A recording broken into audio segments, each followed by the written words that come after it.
Barangay Love Stories. Love Stories. Kung ikaw ay isang preso, ikaw ay nakakulong.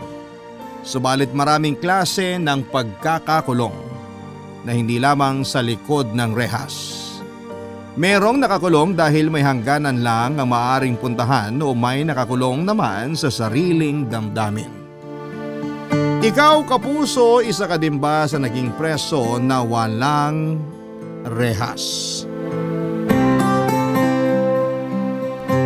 Dear Papa Dudut, isa po ko sa mga masugid ninyong tagapakinig. Ako po si Lorna, 75 years old at isa po akong retiradong guro at ngayon ay nabubuhay gamit ang aking pensyon. Nagsimula po ang kwento ko 5 taon na ang nakakaraan. Isa po akong matandang dalaga at nag-iisa na sa buhay. Malalayo po ang mga kamag-anak ko kaya solo lamang din po ako sa bahay. Ang bahay na tinitirhan ko ay ipinundar ko noong ako ay nagtatrabaho pa. Halos dito na ako tumanda sa bahay na ito. Nabili ko ang bahay sa pamamagitan ng isang loan noong ako ay nasa 30 taong gulang pa lamang. Kaya masasabi ko na mahigit kalahati ng buhay ko sa kasalukuyan ay nandito na ako sa bahay na ito. Noong mga unang taon ay iba ang kapitbahay ko. Isang pamilya sila na lumipat na din sa ibang bansa. Ang nakabili ng pag-aari ay nasa ibang bansa din. Subalit ang titira ay ang ama ng bumili nito. Kaya ang bagong kapitbahay ko ay nanirahan na sa kabilang bahay, nagsimula pa noong 2018. Byudo ang bago kong kapitbahay. Siya si Jomar. Nang dumating siya dito ay nasa edad 73 pa lamang siya noong panahon na yon. Ngayon ay 78 na siya. Matanda nga po siya ng 3 taon sa akin. Medyo may kayabangan ang kapitbahay ko, Papa Dudut, kaya ako naiinis sa kanya. Kung makakilos akala mo ay hasyendero, kakapiraso lang naman ang lupa niya. Ang tanging lote na bakante ay ang mga likod bahay namin na hinahati ng isang mababang bakod. Ang bakuran ko ay puno ng halaman habang ang sa kanya ay puno naman ng basura.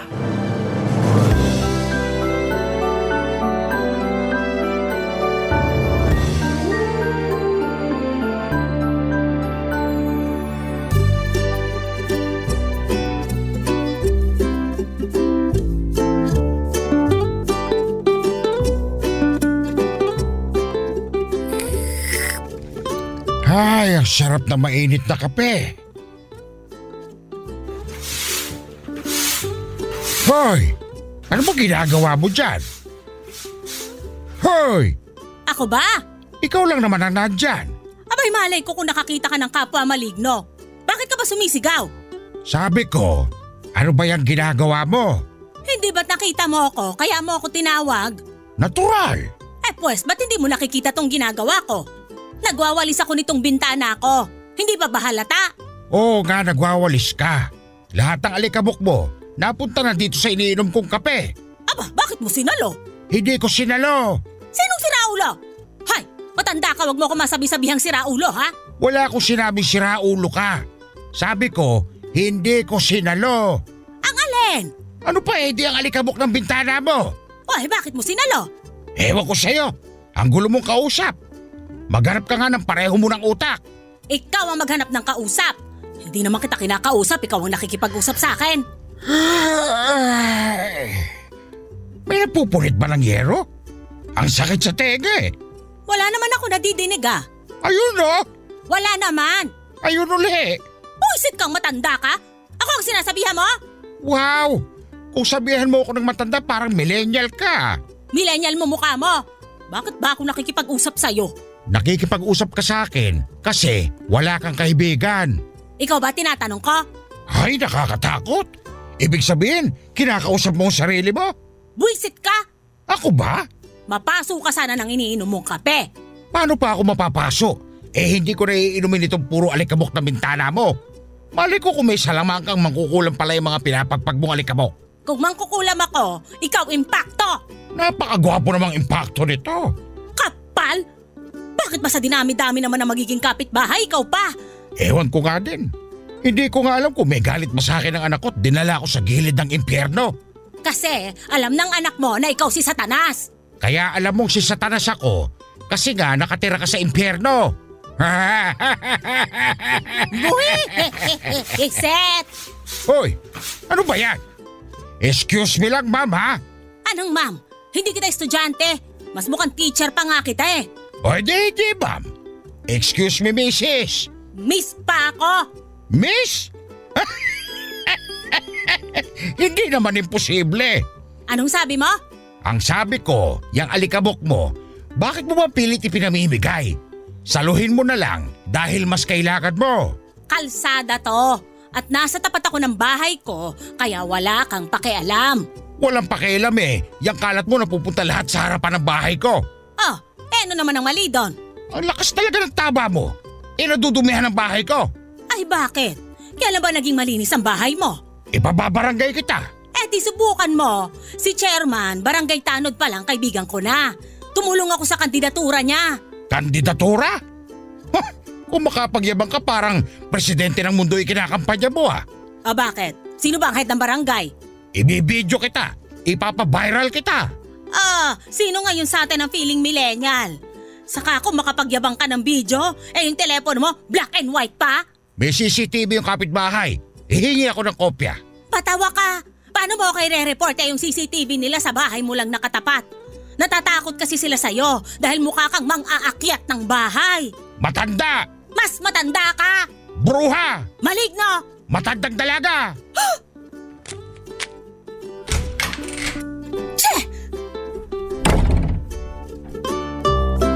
Gigil na gigil ako sa kanya, Papa Dudut. Walang modo. Alam mo bang sinumbong talaga ako sa barangay at pinuntahan ako ng barangay at inabisuhan ako na kailangan ko daw pumunta sa himpilan at kakausapin ako ni Chairman. Hindi pa ako naghihinala noong una akala ko may ibibigay si Chairman sa akin dahil nga magkaibigan kami. Pero pagdating ko sa barangay ay nandun na yung matandang impacto. Nanggigigil talaga ako kasi noong makita ko siya ay nakangising parang nauulol na aso. Siyempre hindi ako nagpahalatang galit ako at binati ko kaagad si Chairman. Kinumusta ang asawa, mga anak, mga magulang, kapatid at iba pang mga miyembro ng pamilya niya. Tapos saka ako nagtanong kung ano ang dahilan at pinapunta ako doon. Ayun nga, may reklamo daw yung matanda. Napakasinungaling ng hudas na yon. Sinabi ba naman na binato ko daw siya. Muntik tumaas ang presyon ko sa gigil, Papa Dudut. Hindi ko siya binato ng kahit na ano nang tinanong ni Chairman yung sinungaling na matanda kung ano daw ang ibinato sa kanya. Sumagot ba naman ng binato ko daw siya ng masasakit na salita. Ang sensitive naman ng Chongo. Akala mo balat sibuyas mukha nga siyang malaking kalyo. Napailing na lamang si Chairman sa inis sa kanya at sinabing huwag na daw kaming mag-aaway. Para matapos na lang ay nangako ako na hindi ko na lamang siya papansinin at nangako din yung sumbongero na hindi na din daw ako papansinin. Sabi ko sa sarili ko ay may maganda rin naman palang katapusan ang pagpapatawag sa amin. At least, lalayuan na ako ng matandang yon. Kaya umuwi na ako. Pero habang pauwi ako ay may ginawa na naman ang matandang sinungalin, Papa Dudut.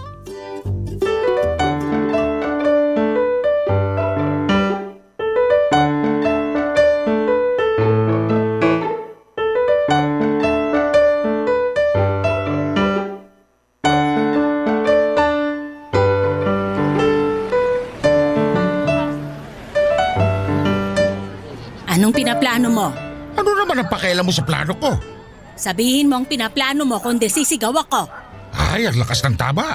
O sige, kung interesado ka sa plano ko ko nang umuwi at magpahinga. May maitim kang balak sa akin, no? Tumahimik ka nga. Nakakadiri ang sinasabi mo. Bakit ka sumusunod sa akin? Natural, dito ang daan ko Huwag kang tatabi sa akin, huwag kang lalapit. Ay, Gumising ka nga. Itigil mo yung ilusyon mo. Hindi ako pumapatol sa ampalaya. Buisit ka talagang matanda ka? Sinong ang palaya? Ikaw, ampalaya. Abat, bastos ka talaga? Sinasabi mong kulukulubot na ako? Wala akong sinasabing ganyan. Sa'yo nang galing yan. Huwag mo akong gawing tanga. Ang palaya, kulubot ang balat nun. At sinasabi mong kulubot ako. Ewan ko sa'yo ha. Masyado kang guilty. Ang sabi ko, ampalaya ka.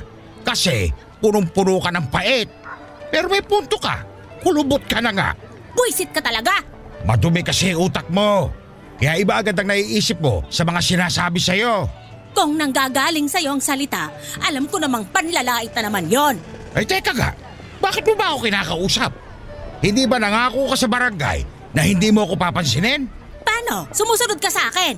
Ay paulit-ulit ka. Sinabing dito ang daan ko eh. Ano to? Nagkataon lang na pareho tayo ng daanan?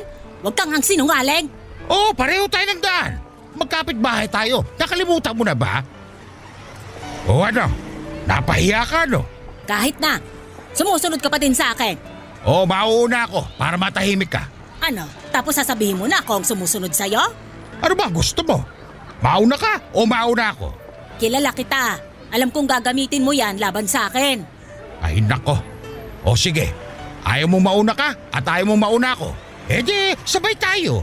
Ayoko nga. Baka kung anong isipin ng mga kapitbahay. Sabihin may relasyon tayo. Wow naman Lola, huwag kang mangarap. Ako ba ang mag-iisip nun? Mga kapitbahay nga, di ba? Ewan ko sa'yo.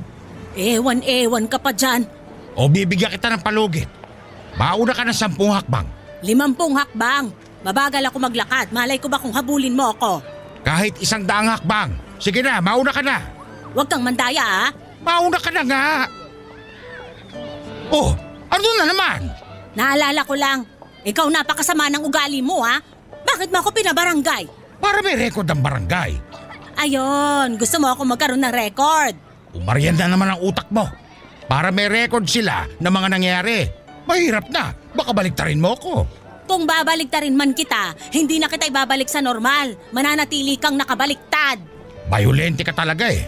Kaya dapat lang na may record sila. Hoy, hindi ako marunong manakit. Bibig ko lang ang bayolente. Oh, di inamin mo rin. Oo, inaamin ko. Ikaw, aminin mo na rin na impacto ka. Alam mo, nagsasayang ako ng oras sa'yo eh. Mamaya na nga ako uuwi. May bibili na lang ako sa tindahan. Mabuti pa nga. Diyan ka na. Sandali! Bakit sumusunod ka na naman sa akin? Nilalako mo ba ako? Hindi kita sinusundan. Pupunta ako sa tindahan. Eh di pumunta ka. Huwag kang sumunod sa akin. Natural! Yung tindahan, nasa tapat ng bahay natin. Naku! Hahaba na naman ang usapang ito. Diyan ka na! Bastos talaga? Napaka-ungentleman? Inunahan talaga ako? Impacto? Papadudot para kaming mga pinaghahanap ng batas. Araw-araw may rumoronda sa tapat ng bahay namin para siguraduhin hindi kami nag-aaway. Kaya pinilit kong huwag tignan ang bruhong yon. Sinisigurado kong wala siya paglalabas ako o pupunta sa likod ng bahay. Parang ang payapa ng mundo ko ng 1 linggo kasi walang nabubwisit sa akin. Dumaan ang Pasko noon at hindi kami nagkita. Inisip ko nga kung tuluyan ang hinuli yung damuho kaya hindi ko na nararamdaman ang negatibong elemento sa kapaligiran. Matapos ang Pasko akala ko ay mararamdaman ko na uli ang matanda pero wala pa din. Nagtataka lamang ako kaya paminsan-minsan ay sumisilip ako sa kanila. Pero lahat na ng anggulo ng bahay nila ay nasilip ko pero hindi ko siya nakikita.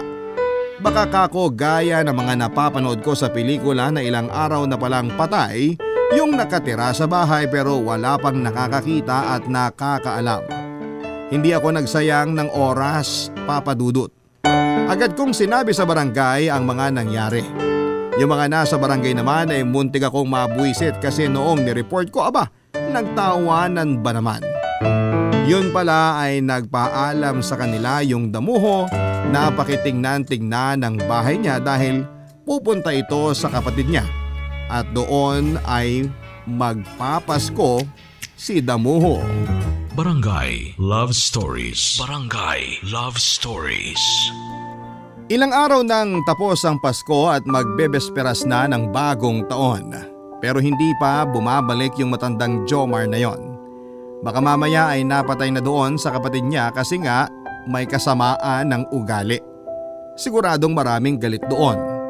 Pero mali na naman ako dahil habang naiisip ko yung Diablo ay biglang dumating.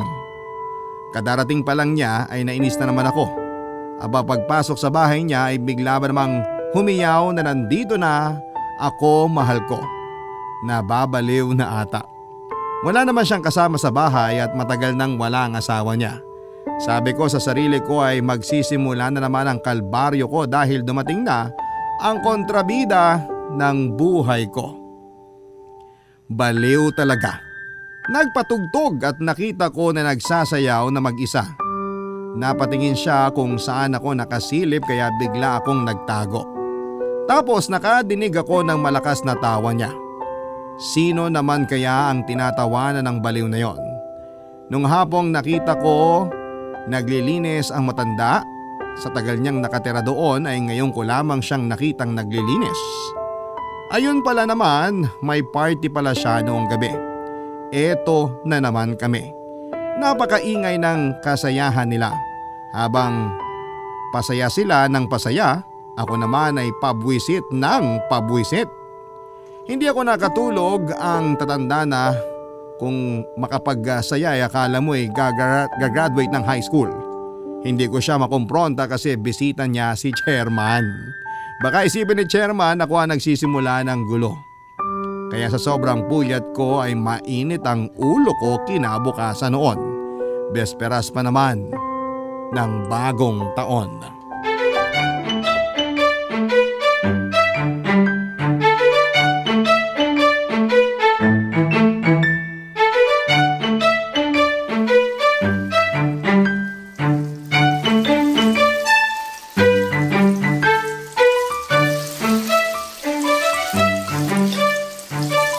Eto na ang buwiset. Paparinggan ko nga para mapahiya. Ay, napakagandang umaga. Kanina, magandang umaga. Bakit kaya pumangit? Ay, umaga. Bakit may pangit sa paligid? Meron nga, yung nagsasalita. Buti hindi ako nagsalita kanina. Ay umaga, ang pangit pala yung nagsalita kanina bago ako magsalita. Ang saya doon sa probinsya ng kapatid ko. Sabi ko na nga ba hindi ako dapat masyadong nagpakasaya. Eto tuloy, ang kapalit, impyerno. Hay nako, ilang linggong napakaganda ng mga araw dito. Bakit ngayon parang nagbalik ang kadiliman? Pakiramdam ko isa akong tiktik. Kasi kung nasan daw ang tiktik, nasa kabila ang aswang. Hay Jomar, ako bang pinariringgan mo? Aba, kinakausap ko sarili ko. Ewan ko kung bakit ka nasaktan dyan. Bakit pa bumalik ka pa? Natural, bahay ko ito. Hindi mo bahay yan. Bahay yan ng anak mo. Ang bahay ng anak ko ay bahay ko. Paalamunin ka kasi. Excuse me lang, no? Hindi naman sa pagmamayabang. Napagtapos ko ang 5 anak ko. Ang isa abogado, isa doktor, isa inhinyero, isa arkitekto, at ang isa rockstar. Lahat sila nasa ibang bansa. Pwes, kaiwan-iwan ka naman kasi talaga. Kung kaiwan-iwan ako, hinahanap pa din ako. Asos! Sinong tanga naman kaya ang naghahanap sa'yo? Ikaw! Hoy, Diablo! Hindi ako tanga. Pero hinanap mo ko. Hindi kita hinanap. Ang kapal mo din talaga, no? Hindi mo ko hinanap? Bakit balita sa akin sa barangay nagpunta ka doon kasi hinahanap mo ko at nag-aalala ka sa akin? Asero talaga ang tigas ang pagmumukha mo, no? O sige, nag-alala ako. Nag-alala ako na baka ilang araw ka nang patay sa loob ng bahay mo. O di ibig sabihin na miss mo ko. Tigilan mo nga yung ilusyon mo. Hindi kita na-miss. Nag-alala ako na baka nabubulo ka na sa loob. Ayokong bumaho ang buong barangay. Ay, na-miss ako. Tumigil ka na ha? Na-miss ako. Na-miss ako. Tumigil ka na. Na-miss ako. Na-miss ako. Oh! Hoy! Bakit mo ako binasa? Natakot ka? Akala mo holy water? Ito lang ang polkatat kong damit. Baka hindi ito matuyo bago magbagong taon. Babatuhin na lang kita ng mga bilog na bato para ang pasa mo, pabilog. Di mas maganda na nasa katawan mo ang polkadat. Nakukuha mo pa talaga magpatawa sa ginawa mo? Ang tanda-tanda mo na, naniniwala ka pa sa polka dot? Talagang naniniwala ako. Dahil noon pa man, sinuswerte na ako dahil sa pagsusot ko ng polka dot tuwing bagong taon. Nararamdaman ko lumalayo ang malas. Pero parang ngayon lang nawala ang kapangyarihan ng polka dot. Kasi ang malas, abot kamay ko lang. Ewan sa'yo, bahala ka dyan. Makaalis na nga rito. Isa itong himala! Epektibo na ulit! Umalis na ang malas! Ikaw, hindi pa ako tapos sa'yo ha. Ang tanda-tanda mo na, nagpapaparty ka pa. Pasikat ka din gusto mo 3 araw ang selebrasyon mo ng bagong taon. Ay, yung selebrasyon ng bagong taon, mamaya pa lang hanggang bukas. Yung selebrasyon kagabi, hanggang ngayon, iba na. Iba-iba. Ang arte mo, anong ikinaiba? Yung selebrasyon kagabi ay salubong sa birthday ko. Birthday mo? Oo! Birthday mo ngayon? Oo nga! Sa tanda mo, nagse-celebrate ka pa? Siyempre! Pasasalamat yun dahil buhay pa ako. Isa pa, importante ang taon na ito. At bakit naman? Dahil 69 na ako. Oh, ano naman ang importante sa 69? Hindi mo alam? Buwisit ka, tinatanong ko nga. 69! Ano nga? 69! Bisperas ng edad na malapit nang mawala sa bingo. Pauso, ewan ko sa'yo. Ikaw, kailan ba ang birthday mo? February, bakit? Buong February? Buwisit ka talaga, isang araw lang ang birthday ko. February ano nga? February 14. Wow, Valentine's! Dapat pala hindi Lorna pangalan mo eh. Ano, Valentina? Hindi, Cupido! Demonyo ka talaga? Umanap ka ng kausap mo. Papa Dudut, dahil nga February 14 ang birthday ko, ayoko namang magpatalo sa celebration ni Jomar. Kaya naghanda din ako at may nakita akong party na ginaya ko. Sinabihan ko ang mga bisita na dapat lahat sila ay nakapula. Kada may dumarating na bisita, tumitingin talaga ako sa bahay ni Jomar para tuyain siya na talbog ng party ko ang party niya. Aba, ang damuho, nag-invite din pala ng mga kaibigan niya at nag-party din. Lahat sila ay nakasuot naman ng itim. Kundi ba naman ang bubuisit ang matandang yon, ayokong masira ang araw na yon. Kaya hindi ko siya pinansin pero kinabukasan ay nakita ko siya na nakaupo sa likod bahay. Ayun, nakadinig na naman siya sa akin ng masasakit na salita. Ang dami ko nang sinabi tapos biglang kumanta. Hindi pala nakikinig kasi may suot palang earphone at nakikinig ng music.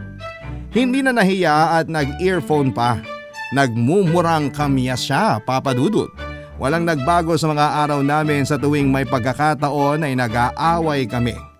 Hanggang isang araw sa buwan ng Marso, handa na akong makipag-away nang sabihan kami ng barangay na hindi na daw muna pwedeng lumabas ng bahay. Lalo na ang mga bata at ang mga may edad na 6 na po pataas. Dapat daw ay nasa loob lamang kami dahil nga may kumakalat na virus.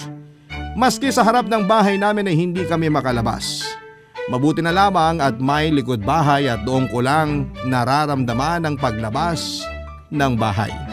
Siyempre dahil doon ay mas lalong lumiit ang mundo namin ni Jomar, Papa Dudut.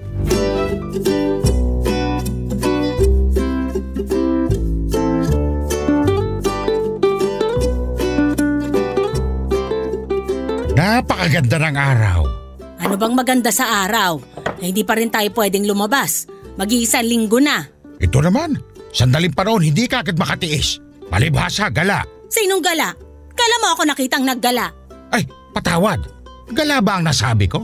O bakit? Ano dapat ang sasabihin mo? Dada! Anong sinasabi mo? Madada ako? Ikaw, tigilan mo ko. Huwag mong sisirain ang araw ko, ha? Ang aga-aga ng bubwisit ka. Sabi ko nga, hindi ka madada. Manahimik ka na lang dyan.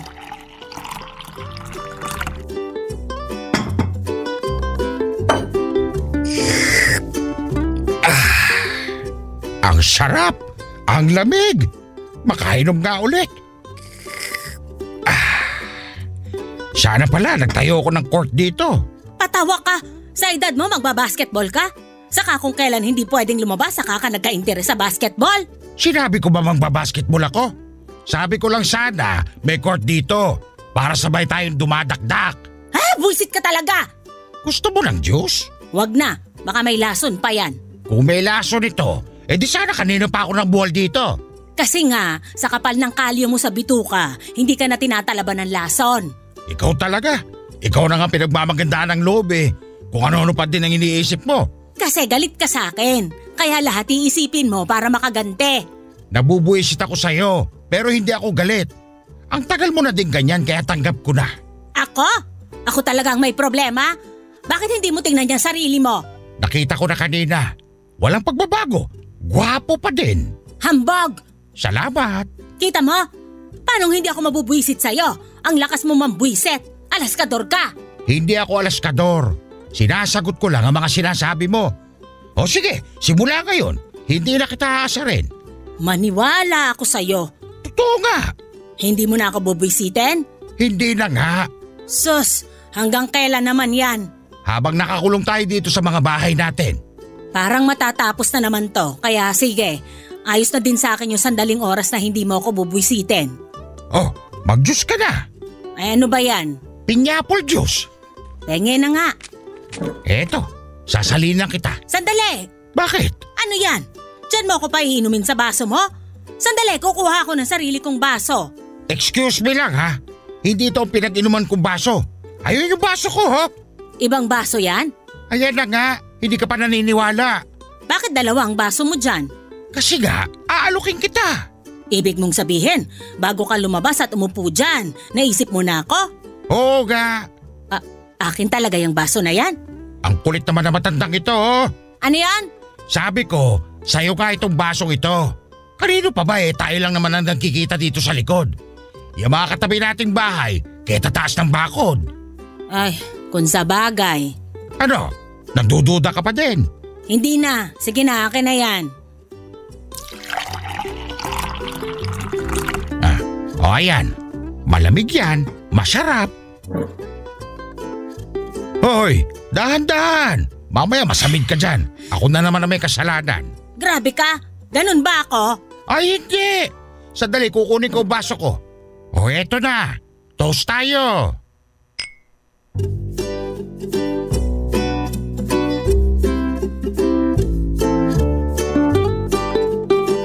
Nagkasundo kaming magiging mabait sa isa't isa habang hindi pa kami nakakalabas ng bahay. Sinabi ko sa sarili ko na makalipas ang ilang araw na baka malapit nang matapos ang nangyayari at makakalabas na kami uli ay babalik na naman sa ugali niya si Jomar.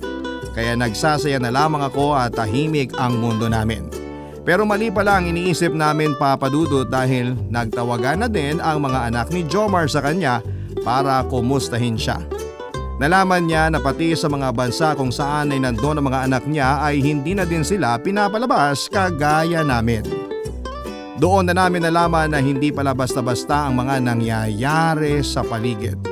Dahil sa hindi ako nanonood ng TV at mas ginugugol ang oras ko sa pagtatanim at ang telebisyon naman ni Jomar ay sira ay hindi na naipagawa noon pa ay hindi na namin nalaman ang talagang nangyayari noon. Mula noon, Papa Dudut, ay lagi na kaming nakikinig sa radyo para makibalita at doon ko nga nalaman ang tungkol sa inyong programa na madalas naming pinakikinggan ni Jomar sa likod bahay. Linggo-linggo ay kinukonta kami ng barangay para mag-iwan ng ayuda sa tapat ng pinto namin. May mga hindi ako kinakain sa ibinibigay nila at ganun din si Jomar. Pero may mga gusto din kami sa mga kasama sa ayuda. Kaya ang ginagawa namin ay nagpapalitan kami ng mga ayaw namin na sumakto naman na ang mga hindi ko kinakain gaya ng sardinas ay paborito niya pala. At binibigay niya naman sa akin ang mga canned pork.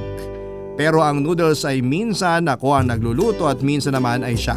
Saka kami nagsasalo-salo sa likod bahay.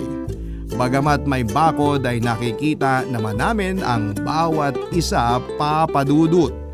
Kaya naman nakakapagsalo-salo pa rin kami at nagiging masaya at maayos ang aming sitwasyon. Barangay Love Stories. Barangay Love Stories. Papa Dudut, bagamat sobra ang takot na nararamdaman namin ay nagiging sandigan namin ang bawat isa para lumakas ang aming mga loob. Ang likod bahay na lamang ang tanging nagpaparamdam sa amin na may kalayaan kami kahit papaano. Mula almusal hanggang hapunan ay nagsasalo-salo kami ni Jomar na kumakain sa likod bahay. Maaga kaming naghahapunan, 6:00 pa lamang kasi pag nakikita ng barangay na bukas pa ang likod na ilaw sa bahay ay kumakatok sila para alamin kung nasa loob na kami ng bahay. Para kaming mga preso, Papa Dudut. Pero isang gabi ay hindi ako dalawin ng antok kaya nanood na lamang ako ng lumang pelikula sa DVD. Biruin mo, Papa Dudut. Hindi ko nakatulugan ang pelikula kasi maganda siya. Yun nga lang ay napuyat ako. Kaya kinaumagahan ay sobrang antok ko ay hindi na muna ako bumangon kaagad. Sinabi ko na tanghali na lamang ako babangon para magluto ng pananghalian. Total ay madalas na tinapay lang naman ang inaalmusal namin ni Jomar kaya alam kong kaya niya namang kumaing mag-almusal ng mag-isa. Nagulat ba naman ako nang biglang may kumatok na malakas sa bahay ko. Pagbukas ko, mga nakasuot sila na parang may ooperahan. Natakot ako noon, Papa Dudut, tapos tinanong ako kung ano ang nararamdaman ko. Sinabi ko na inaantok ako. Tinanong kung masakit ang ulo ko, kung nahihilo ako, kung inuubo o sinisipon. Ang sabi ko ang dami naman yan at hindi ako namamakyaw ng sakit. Ang sabi ko ay inaantok lamang ako kasi napuyat ako kagabi. Inobserbahan nila ako at nang makitang malakas ako ay saka sila nagpaalam. Tinanong ko kung bakit ba sila humangos sa bahay at itinawag daw kasi ni Jomar sa barangay na hindi pa ako lumalabas ng bahay namin, Papa Dudut.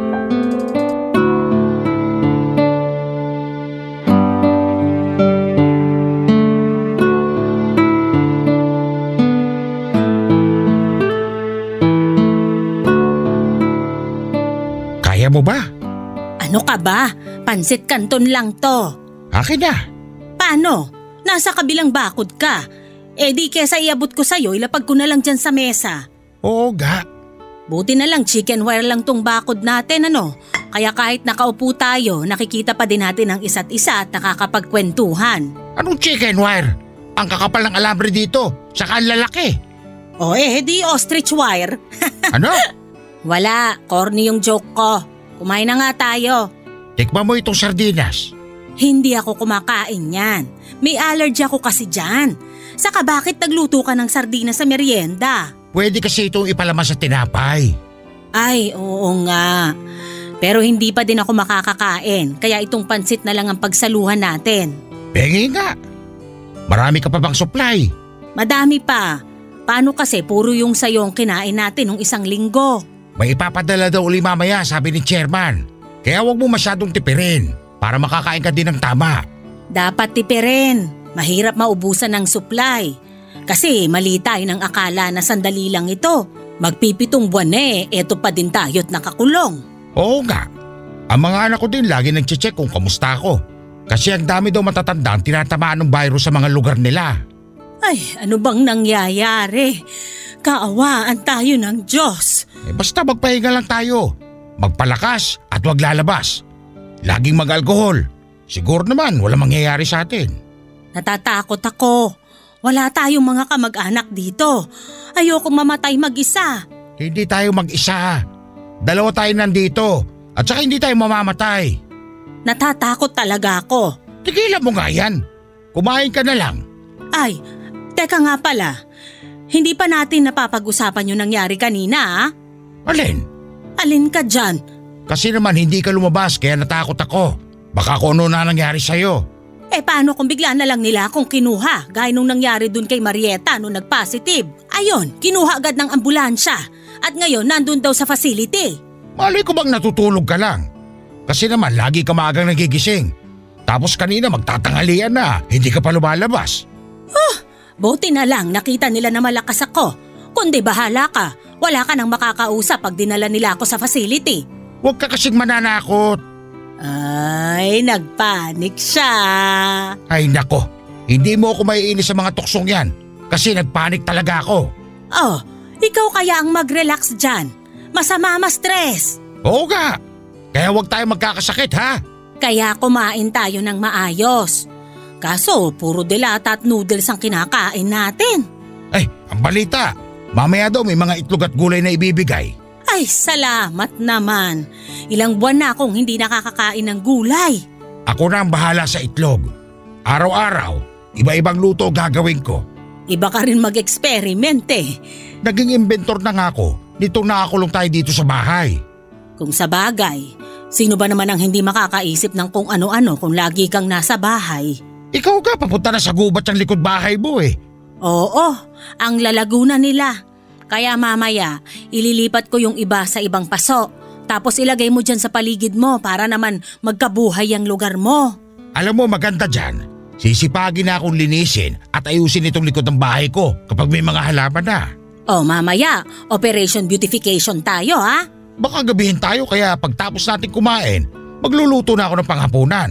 Para kakain na lang tayo mamaya pagkatapos mag-ayos ng hardin. Oo nga. Ay, ano bang nangyari? Uminom ka. Nasamid lang siguro ako. Papa Dudut, hindi nasamid si Jomar. Makati pala ang lalamunan niya. Kaya sabi ko na kinabukasan na lamang namin umpisahan ang pag-aayos sa mga likod bahay namin. Wala kaming stock ng kalamansi sa mga bahay namin kaya sinabi ko kay Jomar na magmumog na lamang ng maligamgam na tubig na may asin para maalis ang kate ng lalamunan niya. Ako na din ang nagluto ng hapunan namin at kumain na kami ng maaga para makapagpahinga na kami pareho. Paminsan-minsan pa din na umuubo si Jomar, sintomas na pala yun na nasagap ni Jomar ang virus. Kinabukasan kasi si Jomar naman ang hindi lumabas ng bahay noong umaga. Ayoko magpanik kaya tinawag ko muna si Jomar mula sa parte ng likod bahay ko. Ang tagal kong tumatawag sa kanya pero walang lumalabas o sumasagot man lang. Doon na ako nag-worry kaya tumawag na ako sa barangay na agad namang pumunta. Nakita nila si Jomar na nanghihina at napakataas daw ng lagnat. Agad nilang tinakbo sa ospital. Nakailang ospital pa daw sila bago na-admit si Jomar at ako naman ay kinunan nila ng test dahil kami daw madalas ang magkausap. Sa awa naman ng Diyos ay negatibo ang resulta ko. Pero ang sabi ni Jomar daw naka-isolate noon sa ospital. Papadudot parang napunta ako sa ibang mundo. Wala si Jomar para makausap ko, para makadamay at wala ako sa tabi ni Jomar para damayan siya. 2 linggo na para akong mababaliw at hindi lang dahil sa pag-iisa, kundi dahil hindi ko alam ang kalagayan ni Jomar. Ang tanging tao na kadamay ko ay nasa ospital ngayon at nag-aagaw buhay. Halos hindi na rin ako makakain at bigla na lamang akong maiiyak. Papadudod para mapaglabanan ko ang kalungkutan ay binaklas ko ang isang parte ng bakod na namamagitan sa mga likod bahay namin ni Jomar. Nang may lagusan na akong papunta sa likod bahay ni Jomar ay nilinis ko ito at tinaniman ng mga halaman. Yon ang naging panlaban ko sa kalungkutan. Dahil nasa parte ako ng bahay ni Jomar ay inisip ko na kasama ko na siya. Pero laking gulat ko na makalipas ang 2 linggo ay may tumatawag sa akin na pamilyar na boses. Pagpunta ko sa likod bahay ay hindi ko alam ang naramdaman ko, Papa Dudut.